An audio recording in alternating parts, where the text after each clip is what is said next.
Good day, and thank you for taking the time to listen to this recording of one of our recent free webinars on customer service excellence. My name is Sumari de Bruin, and I'm one of the directors of Adapt to Change. I will be facilitating this webinar today. If you are not yet familiar with Adapt to Change, please allow me a few seconds to introduce you to our business. Adapt to Change is essentially a management and business consulting firm. We also have a strong leg in training. Our extensive range of training programs include various topics in the job performance enhancing, personal empowerment, and soft skill categories. We are able to facilitate training on-site within your facility, off-site at a predetermined venue, or even online. Our training programs are fully customizable, and our courses include practical exercises and assessments because we believe that people learn best by doing. In addition, we also have an online product store where we offer a wide variety of downloadable checklists, templates, how-to guides, ebooks, card sets, and posters. And if there's something that you require that you cannot yet find in our library, please feel free to contact us and let us see if we can assist you. So before we jump right into the topic of customer service excellence, I just want to take a little bit of time to set some expectations for this webinar. Some of you might see customer service as a sales and marketing function or as something that has to be done by a customer service department specifically. However, in our experience, we have seen that absolutely every single individual in an organization has a contribution to make to achieve customer service excellence, irrespective of their job title or the department that they find themselves working in. Achieving customer service excellence in the end relies on an uncompromising service focus both for external and internal customers.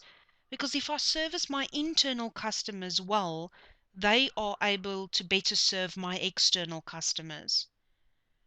For those of you who are maybe wondering what on earth an internal customer is, an internal customer is one of your colleagues who is purely the next person or performs the next function in the process.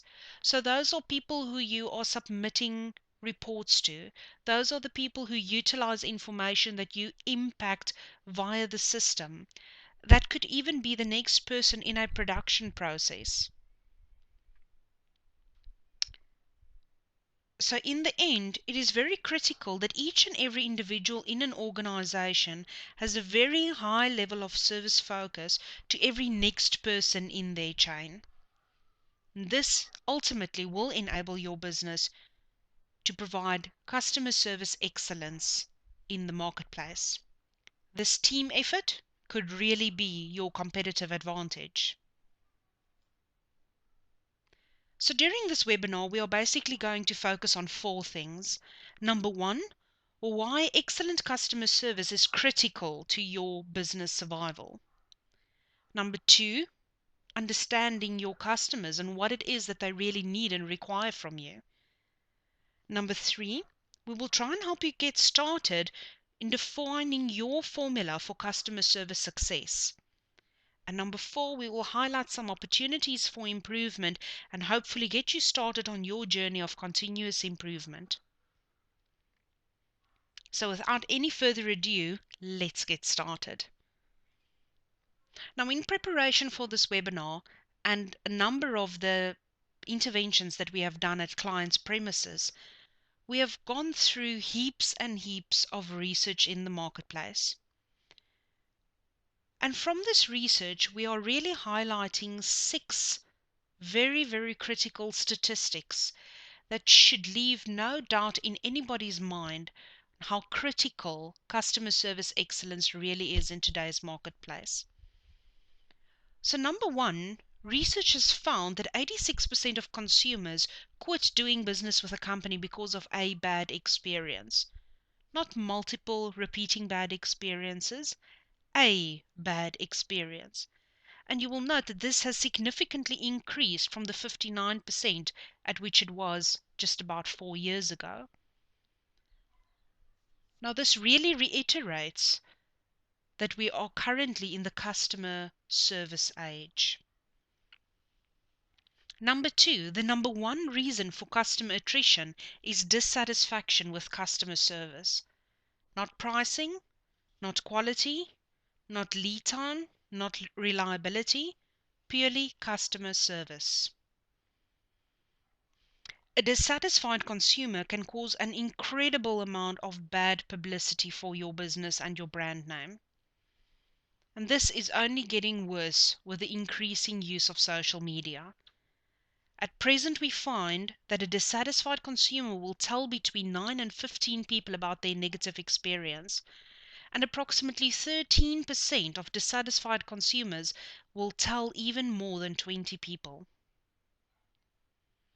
For every customer complaint, it is also important to note that there are potentially 26 other customers who have remained silent about the same problem. These are customers whose business you will lose without ever really understanding why. And it takes 12 positive service experiences to make up for one negative experience. So if we can avoid that negative experience in the first instance, it's a whole lot of recovery work that we don't need to do. And last but definitely not least, attracting a new customer costs 5 to 7 times as much as keeping an existing one. And in these times, and with the economy looking the way that it is, everybody is focusing on cutting costs. So providing excellent customer service is another way that you can contribute positively to your bottom line. Now let's move on to the next section. We now know that it is critical to provide good customer service, but it is important to make sure that what we define as good customer service is actually aligned with that what the customer wants. So let's get into really understanding our customer needs. So let's check a few of the associations that you have with excellent customer service. If I had to ask you what your favorite places to shop, your favorite brand name to wear, your favorite restaurant, your favorite holiday destination, what are the names and the businesses that suddenly come up in your mind? And why do these names come up for you first? Similarly, if we had to check some of the associations that you have with poor customer service, what is your least favorite place to shop and why? Where have you promised to never ever set foot again and why? Now, it's important to note from this that as individuals, we actually value exactly the same things as our customers. So, how do you think your answers to the initial questions that are asked could apply to your own business? What are you doing that attracts customers, that keeps them loyal to your business and keeps them coming back for more? And what are maybe some of the things that you are unintentionally doing that are pushing your customers away? Now, customers usually are very complex decision makers. They take into account a wide variety of factors before they make a decision. And we've listed here quite a number of things: price, quality, lead time, image, perception, flexibility, service, BE rating. There could even be other certifications like SABS or ISO. The important thing to note is that different customers apply different weights to these factors. And do you really know what is important to your customers? And it's important not to do guesswork here. It is important to really understand and get those answers from your customers. And a customer survey is one very good way of doing this. It could also be important to have like a customer day and have some of your important customers come in, spend some time with them, take them through your facility, have a little bit of a workshop and brainstorm session, and really find out what are the things where you can really stand out and make a unique difference in their lives. So now that you know what it is that your customers actually want from you, you can now start to define your formula for customer service success. So when we look at a formula for success, what we are basically saying is the top line of a formula are things that increase the number that you will get at the end. Don't worry, we will not start doing statistics and maths in this session. We're keeping it very basic. It's just conceptually.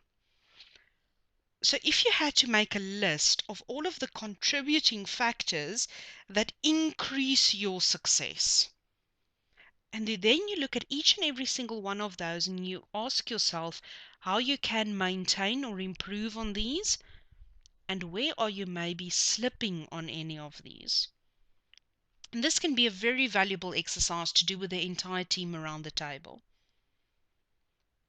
Now, similarly, just as important as it is to look at the things that are increasing your success, we also need to be aware of what is detracting from our success. So again, back to the formula analogy, those would be the things at the bottom of your line. And as you list these detracting factors, you need to ask yourself on each one of those, can you eliminate them? If not, how can you resolve them? How can you fix them? How can you turn them into positive factors?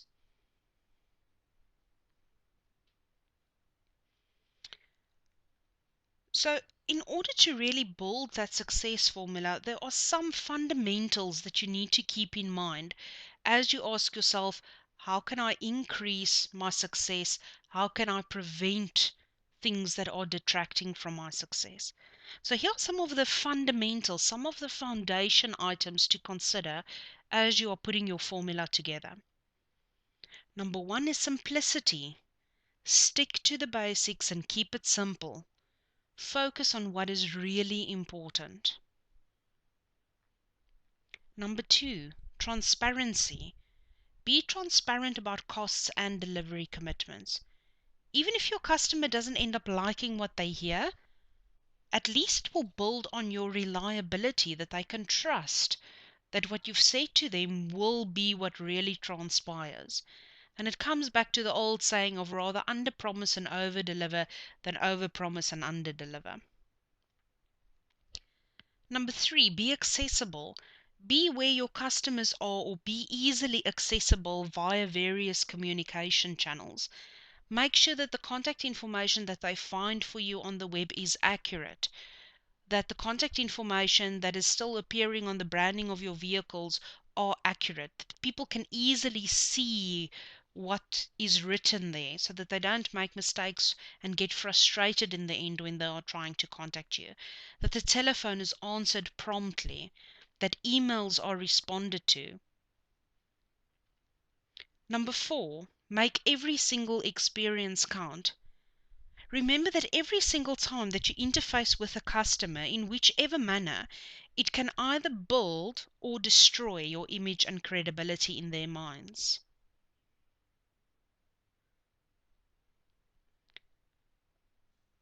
So considering on the one hand some of the fundamentals, some of the foundations of things to include and consider when we are building our formula, we also can look at some of the elements of excellent customer service and consider how we can improve the value that we are providing our customers, how we can improve the quality that we are providing them, how we can improve our service, our responsiveness, customer convenience, the uniqueness of our product or our service offering, how we can be more consistent in positive behavior of every single individual interacting with our customers, and our ability to listen to understand, and provide in line with our customers' unique requirements. And then last, but definitely not least, our customer-focused attitude.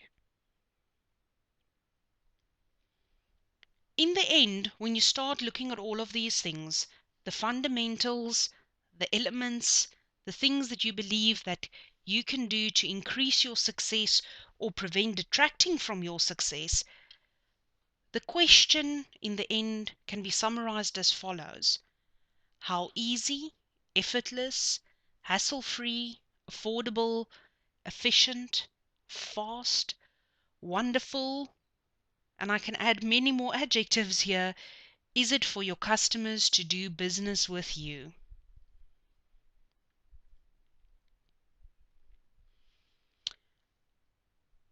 Now, once we've got all of these things that we believe can actually improve on our success and prevent detracting from our success, we need to keep in mind that we have got many opportunities to use these things in our formula for success to influence our customers' decision. So, recapping what we mentioned earlier, our customers' decision making factors, we've got things like price or cost, value, quality, service, convenience, flexibility, lead time, responsiveness, image, customer focus, referrals becoming more and more important, and other things like maybe even our certification. So, what we would like you to consider is how your customers currently perceive you and how they would rate you on each and every single one of these decision making factors. And this information can in fact be plotted on a graph, which let's say it looks like this. This line would then reflect your current state of performance. So on price or cost, you are considered to be a 5 out of 10. On value, you're considered to be a 6 out of 10. On quality, 5, service, 6, and so forth. Now, once you have clarity on your current status, you also have an indication of the opportunity or the gap that lies between where you are currently and your ideal future state. And that ideal future state should be aligned with your customers' expectations. Now, the ideal state can often not be reached in a single step or in a very short space of time, but through small, incremental, consistent improvements, you could very well reach that point.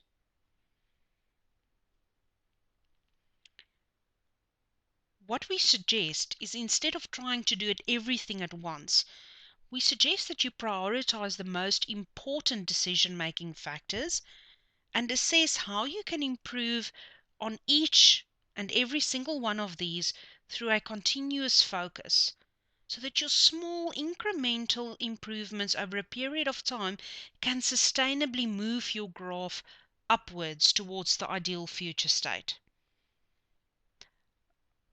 We don't recommend that you try and focus on absolutely everything at once, but if you choose 3 to 5, depending on how many people you have working on this, 3 to 5 different priorities, identify small little improvements against each and every single one, and then start implementing those improvements. Every little single improvement counts.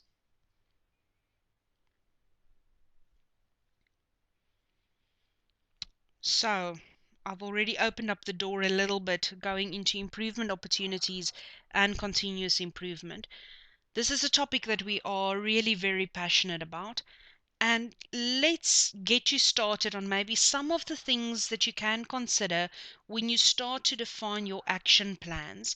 So these are now plans for how you can make a small incremental improvement on each and every one of those customer decision making factors to build on your formula for customer service success.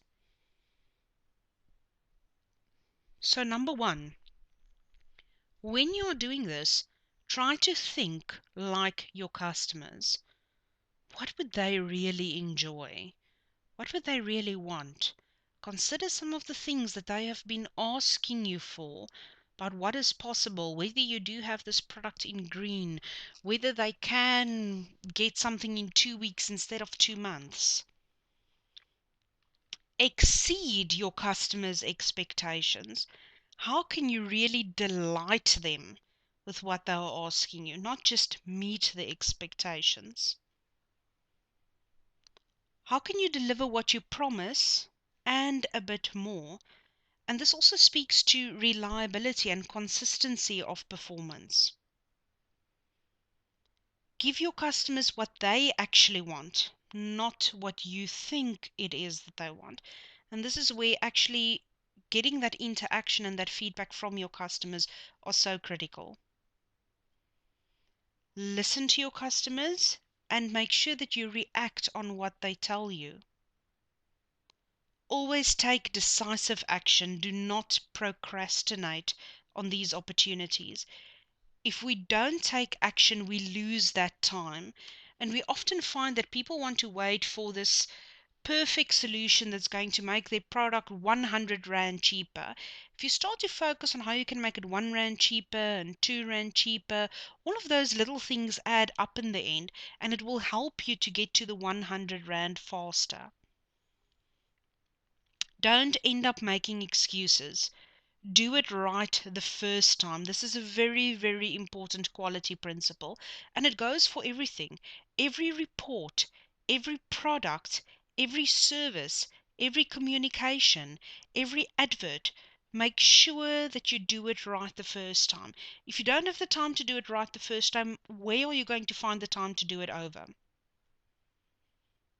Improve your response times on inquiries, response times on orders placed, and learn to be very specific. Don't make vague promises to your customers. It is very important that every team member is very consistent in their attitude and in service delivery, because every single experience counts. Always communicate clearly and understandably to your customers. Don't make assumptions. Keep your customers informed and maintain contact. Phone them, write to them, send them newsletters. And obviously, we are not trying to encourage people to be contradicting to what the law specifies. There are certain very specific laws with regards to obtaining permission from people before you contact them, not spamming customers, but within the parameters that you are allowed to keep regular contact and interaction with your customers. Motivate and train your employees, empower them to be able to make the decision in the best interest of customer service excellence, especially on the days and times when you are not around, because you cannot be everywhere. Set realistic and measurable goals for your customer service excellence program. It is important to see that you are making progress in the right direction. Otherwise, how do you know that you are better than what you were yesterday? And if you can't know that, then what is the point? How do you know whether you should try something else or whether what you are doing is working? And constantly monitor your performance against those targets. So measure your results and then make ongoing improvements from there. If something is not working for you, stop doing it. Try something else. If it is really working, ask yourself how you can make it work even better. So, in order to really follow this continuous improvement approach, and continuous improvement opportunities are really never ever all done, because if you stop to continuously improve, you start to create opportunity for your competitors to bypass you and actually become better than you. The only way to really stay ahead is to continuously improve. So the continuous improvement fundamentals, and these do not just apply to continuous improvement in customer service, is to discard conventional fixed ideas about doing work. Don't try to do it the way that it has always been done. Think of how something can be done, how we can even get halfway, rather than why it cannot be done. Do not make excuses. Start by questioning all of your current practices. Why are we doing it?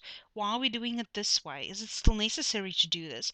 Is there not an easier way? Is there not a quicker way? Is there not a less expensive way? Do not seek perfection. Begin to make improvements immediately, even if it only gives you 50% of the target. Correct mistakes immediately. Gain wisdom from facing hardship. So don't just go through the problem to go through it again in a week's time and again in another week's time and again a week after that. If you've survived through a problem situation, then it is important to take preventative action, prevent a recurrence, actually learn something from it. Ask why 5 times and seek root causes. So this goes back to an old principle where when you are faced with a problem, you ask why 5 times. So we received a customer complaint. Why? Because the customer got the wrong order. Why did the customer get the wrong order?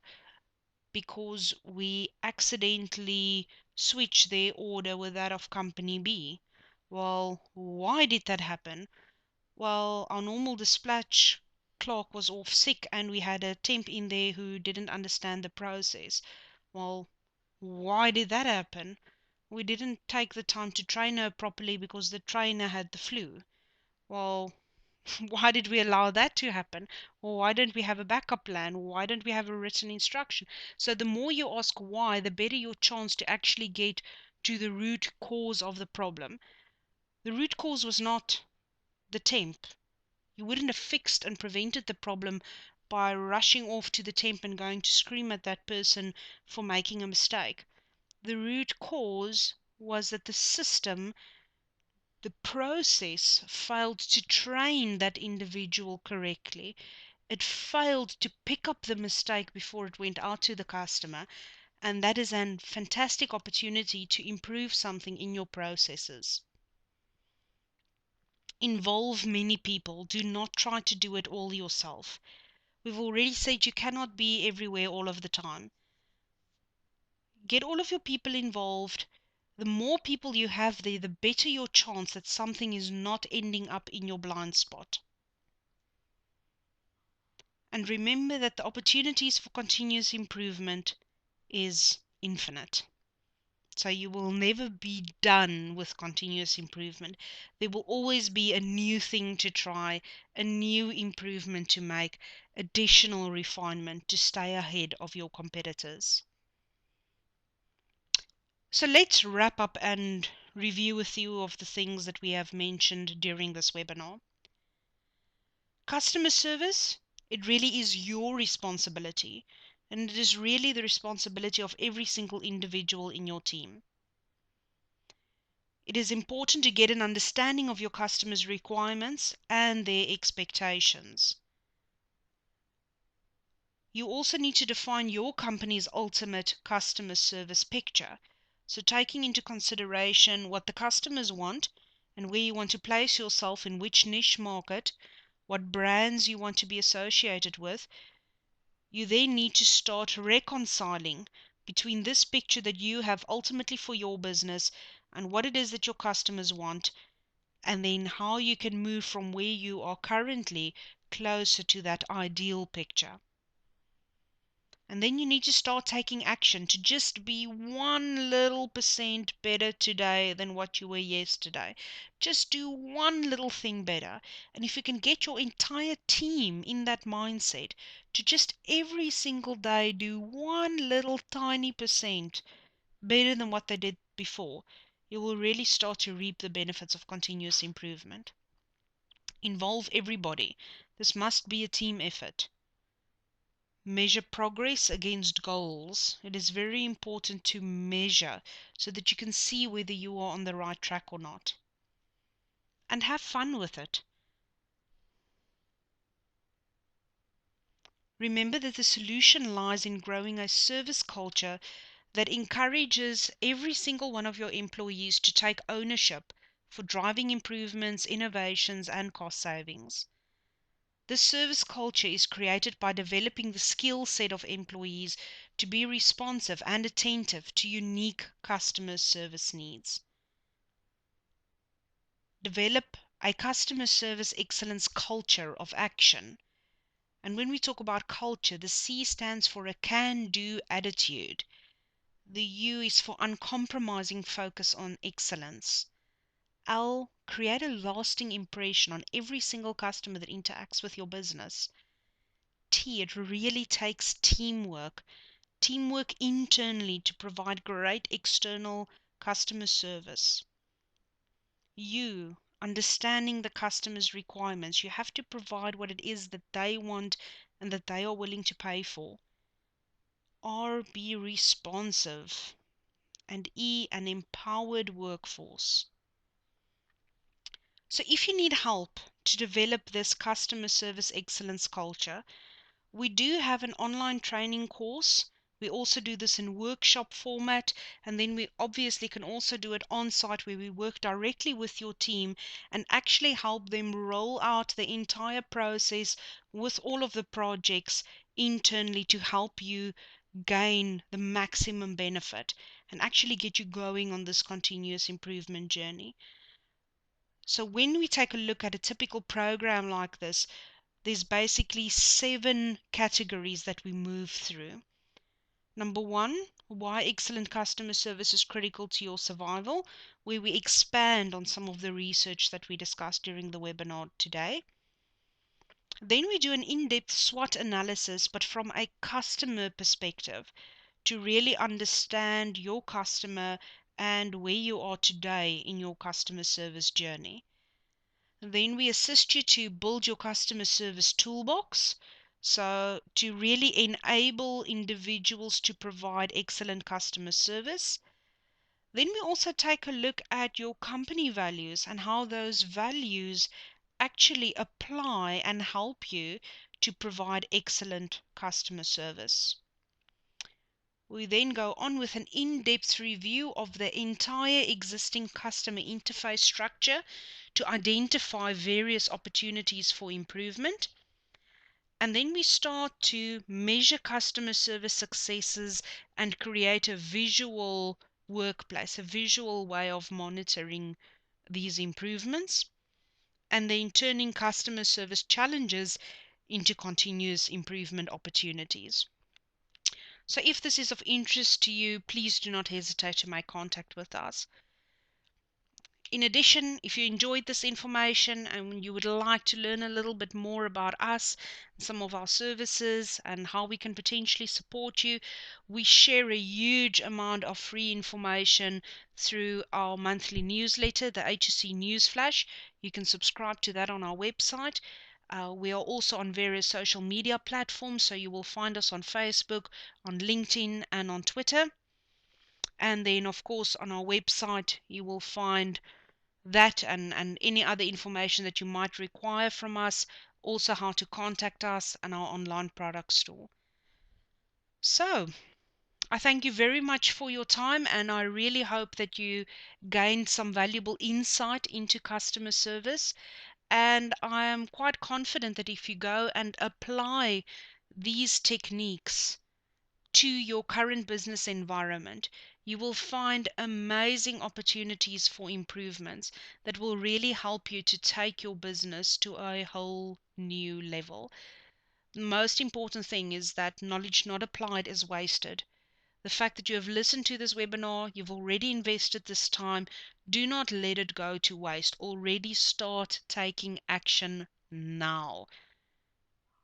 We wish you the best of success with your customer service excellence journey. Thank you and goodbye.